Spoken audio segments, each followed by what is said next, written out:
Muchos científicos lo consideran el invento más importante de la historia. No, no es la rueda. Es el transistor, el alma de la era electrónica. Hay miles de millones en el mundo, en aparatos tan diversos como ordenadores, coches, marcapasos y cafeteras. Pero los transistores modernos son diferentes a los antiguos. Un aparato improvisado con un pequeño clip.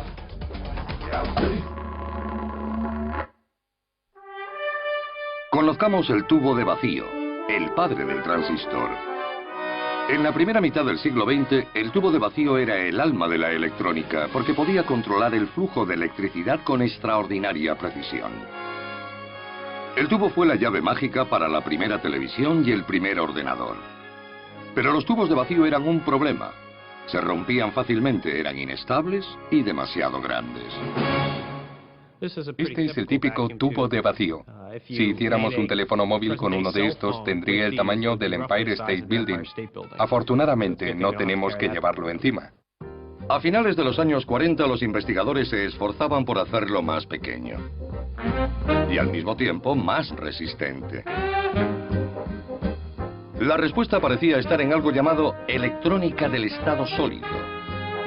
Los científicos estaban convencidos de que se podían conseguir las mismas funciones del tubo de vacío con un trozo de metal.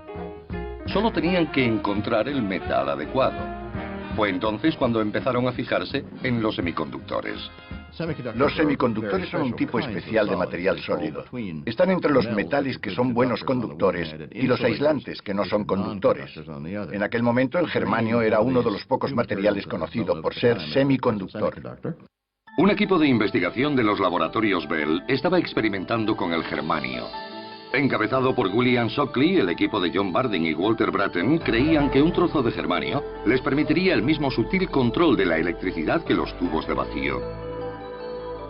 Brattain era un investigador práctico y un hombre franco por haber nacido en una granja. Experimentaba ideas con gran habilidad. Era capaz de hacer muchas cosas en el laboratorio y de una forma muy sencilla. Interconectó dos placas de oro a través de una pieza de germanio.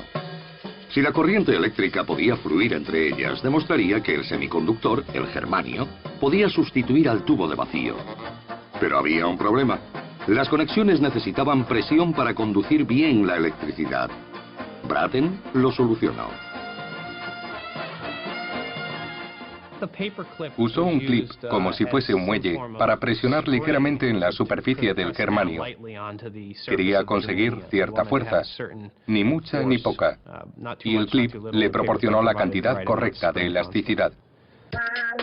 Funcionaba. El equipo de los laboratorios Bell tenía finalmente un sustituto para el tubo de vacío. Era pequeño, medía menos de 2 centímetros por el centro y cumplía su cometido, pero ¿cómo llamarlo? Walter Brattain buscaba un nombre para el aparato. Aumento amplificado del estado sólido no le gustaba. Necesitaba una palabra más pegadiza. Con trans se expresa la idea de transferir una corriente o un voltaje. Existor recordaba a las resistencias. Eran complementos eléctricos ya conocidos. En el verano de 1948, el invento de Brattain, el transistor, fue presentado en los laboratorios Bell. La comunidad científica vibró ante las promesas del nuevo aparato.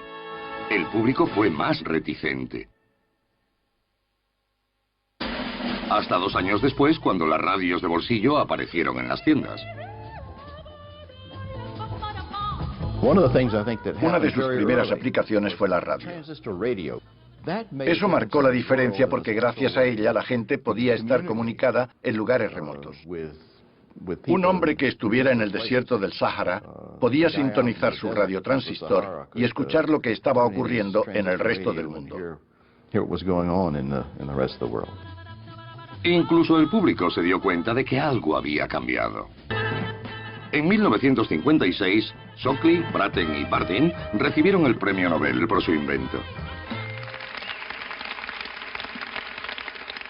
Los transistores empezaron a ser cada vez más pequeños y los científicos pudieron integrar millones de ellos en los chips de silicio.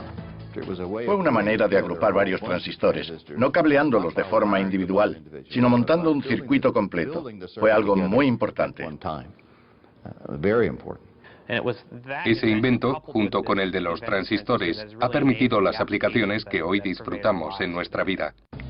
Los aparatos electrónicos, quimeras en los días de los tubos de vacío, ahora son prácticos y posibles. En esta lámina puede haber miles de millones de transistores. Si añadiéramos todos los transistores que se hacen al año en el mundo, el número sería mayor que el número de gotas de lluvia que caen en el estado de California, incluyendo las zonas más lluviosas del norte. Es difícil imaginar lo que sería la cultura de la corriente eléctrica si quitáramos todo lo que tiene transistores.